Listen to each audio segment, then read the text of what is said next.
The Book of Job is a deep and often hard story. It asks big questions. Why do good people suffer? Where is God when bad things happen? Job lost everything, his wealth, his children, his health. He sat in ashes, scraping his sores. His friends came and they gave him bad advice, telling him he must have sinned. Job knew he had not. He wanted answers from God. He wanted to understand why this was happening to him. Then, after many chapters of back and forth, God finally speaks. He does not explain why Job suffered. He does not give Job a tidy answer about the problem of evil. Instead, God takes Job on a tour of his creation. He shows Job the vastness and the complexity of the world. He shows Job animals like the wild goat and the mighty horse, the hawk and the eagle. He asks Job if he can control any of these. He shows Job Behemoth, a huge, powerful land creature, perhaps like a hippopotamus or an elephant, a beast that is truly immense and fearsome, yet God made it. And then God describes Leviathan. This is in Job chapter 41. It is one of the most striking and mysterious passages in the entire Bible. God holds up Leviathan as the ultimate example of his power. He uses this creature to show Job just how little Job understands and how truly mighty God is. God starts by asking Job a question. He asks if Job can pull Leviathan out with a fishhook. Can Job tie down its tongue with a rope? Can Job put a ring in its nose? Can Job pierce its jaw with a hook? These are not serious questions about fishing. These are questions meant to humble Job. They make it clear that Leviathan is not just any animal. It is not something humans can capture or control. God continues to describe Leviathan. He talks about its strength. No one dares to stir it up. Just sight of it is enough to make a person faint with fear. No one is so fierce that they would try to wake it. If just looking at it makes people scared, then who can stand before God who made Leviathan? This is the core of God's argument. If you cannot even face one of my creatures, how can you question me? The God describes Leviathan's body. Its scales are like shields, joined together so tightly that no air can pass between them. They are like plates of armor, stuck together, unbreaking. No weapon can pierce them. A sword, a spear, a javelin, an arrow, nothing can hurt it. It laughs at all weapons. It treats iron like straw and bronze, like rotten wood.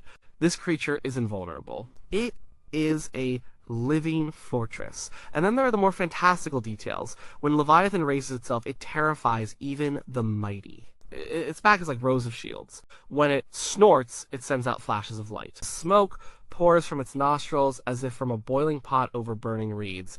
Its breath sets coals ablaze. Fire streams from its mouth. This is a truly terrifying image. It is a creature that breathes fire, a beast of legends. It is so strong, its neck holds immense power. Strength dwells in its neck. No human can ever hope to overcome it. Its heart is hard as stone, hard as a lower millstone. It is utterly fearless. When it moves through the water, it churns the deep like a boiling pot. It leaves a shining wake behind it, as if the deep has grown white hair. It makes the sea boil like ointment. There is nothing on earth like it. It is created to be without fear. It looks down on all that are high. It is king over all the proud beasts. This is the description from Job chapter 41. It is a powerful picture of an untamable, fearful creature. God uses this image to make his point to Job. Now, what is this Leviathan?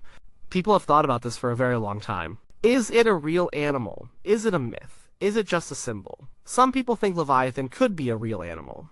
The most common guess for a real animal is the crocodile. Crocodiles are powerful, scaly, and live in water. They are dangerous. They have strong jaws and sharp teeth. They are very hard to catch or kill with simple tools. When they surface, they cause a stir in the water. They are definitely feared. And the Nile crocodile, in particular, would have been known in the ancient Near East. But the description in Job goes beyond what a normal crocodile can do.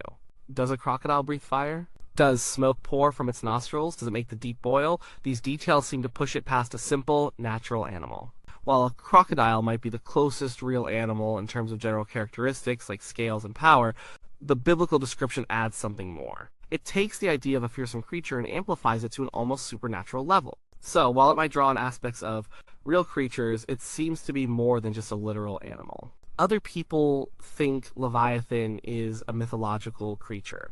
The ancient world had many stories about huge, chaotic sea monsters. In the ancient Near East, there were myths about gods fighting powerful sea dragons or serpents. For example, in Canaanite myths, the god Baal fights a multi-headed sea monster named Lotan. This Lotan sounds a lot like Leviathan.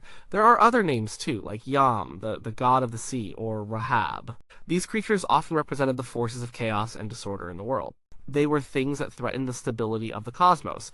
The Bible often uses language and imagery that people understood from their own culture, but it turns those images on their head. Instead of a god fighting against a chaos monster, in Job, God created Leviathan. God is not struggling to control it. He simply is its creator and master. So, if Leviathan is drawing on these ancient myths, it's doing so to make a very different point. It's saying that the true God, the God of Israel, is so powerful that even the most terrifying, chaotic creature of myth is just his creation, under his complete control. He made it. He rules it. He is not threatened by it. This is a very important distinction.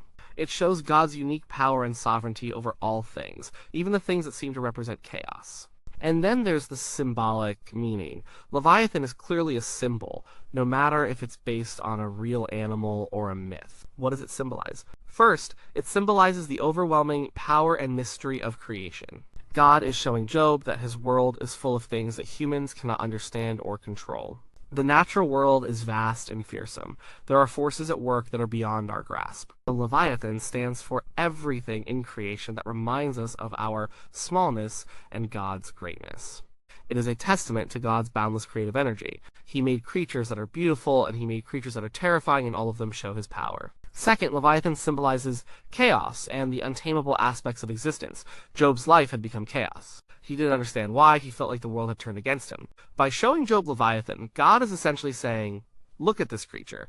It represents a kind of untamed, fearsome power. You cannot control it. You cannot even stand near it. Yet, I made it. I control it. I put it in its place. This implies that even the chaotic, uncontrollable aspects of life are ultimately under God's watchful eye. He allows them. He contains them. This doesn't mean he directly causes all suffering, but it means that even within suffering, there's a grander design and a power at work that Job cannot fully comprehend. Third, and most importantly in the context of Job, Leviathan is a symbol of God's absolute sovereignty and human limitation. This is the core message for Job. Job has been questioning God's justice. He has demanded an explanation. God's response with Leviathan is not an explanation. It is a re-establishment of perspective. God is essentially saying, Job, look at this creature. Can you manage it? Can you tell it what to do? Can you capture it? If you cannot even control this beast, how can you expect to control me?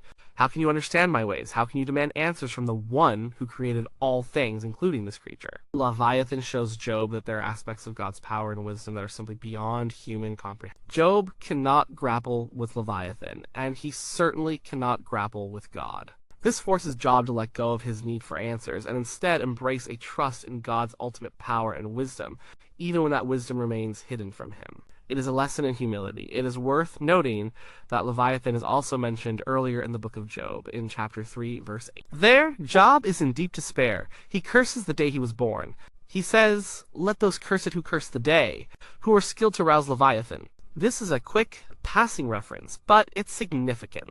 It shows that Leviathan was already understood as a creature associated with darkness, chaos, and powerful curses. To rouse Leviathan would be to unleash ultimate destruction, or to invoke a primal, fearsome power against the day, to wish that the very day of one's birth would be swallowed by chaos. This earlier mention reinforces the idea of Leviathan as a symbol of immense destructive power, further setting the stage for God's detailed description in chapter 41. So, when God describes Leviathan, he is not just talking about an animal. He is showing Job a piece of his creation that is completely outside of human control or understanding. He is saying, this is part of my world. It is a display of my power, and you, Job, cannot even begin to comprehend or control it. How much less can you comprehend or control me, its creator? This helps us understand God's overall message to Job. God does not give Job a spreadsheet of reasons for his suffering. He gives Job a picture of his own immense power and wisdom. He shows Job that his ways are higher than Job's ways. His thoughts are higher than Job's thoughts. This is not meant to silence Job dismissively. It is meant to invite Job into a deeper trust. It is meant to broaden Job's perspective. Job had a limited view of God. He saw God mostly in terms of justice and righteousness that he could understand. When suffering came, he couldn't reconcile it with his understanding of God. By presenting Leviathan, God is expanding Job's view. He is saying, my world is far more complex and majestic than you imagine.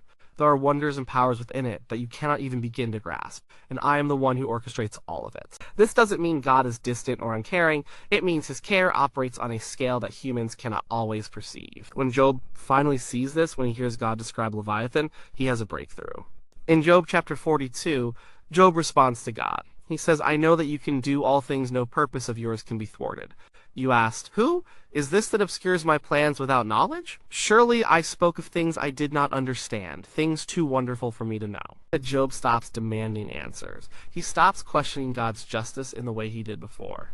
Instead, he humbles himself. He acknowledges God's unlimited power and wisdom. He realizes that his own understanding is tiny compared to God's. He has found peace not in getting an explanation for his suffering, but in recognizing the vastness and sovereignty of God. The story of Leviathan, then, is not just about a monster.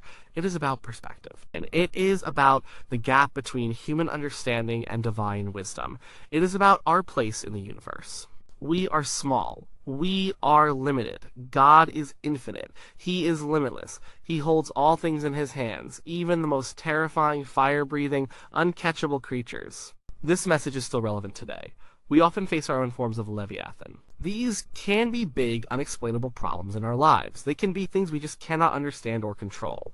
Like Job, we might demand answers from God. We might want to know why this or that terrible thing happened. We want justice, we want fairness, we want things to make sense. But the story of Leviathan reminds us that God often responds not with explanations, but with an invitation to trust. He asks us to look at the vastness of his creation and the depth of his wisdom. He asks us to remember that he is God, and we are not. This is not a comforting thought in a simple way. It is a humbling thought, but it leads to a deeper peace, a peace that comes from surrendering our need for control and understanding, and instead resting in the knowledge that God is truly sovereign. He is in charge. He controls the Leviathan. He controls the wild, untamable parts of the world, and he controls the wild, untamable parts of our lives. The creature Leviathan in Job is therefore a crucial part of God's teaching moment. It is a grand, poetic display of divine power. It closes Job's argument by showing him that his human perspective is too narrow to fully grasp God's ways. It is a symbolic creature that represents ultimate power, chaos, and the limits of human strength and knowledge. Through Leviathan, God does not explain away Job's suffering, but he does reveal himself as the one who is truly beyond human challenge, the one who deserves ultimate awe and trust. And Job's understanding of God is transformed, leading him to repentance and a renewed relationship with his Creator. He no longer sees God as someone he can put on trial. He sees God as the magnificent, all-powerful, and ultimately good creator of Leviathan and of all things.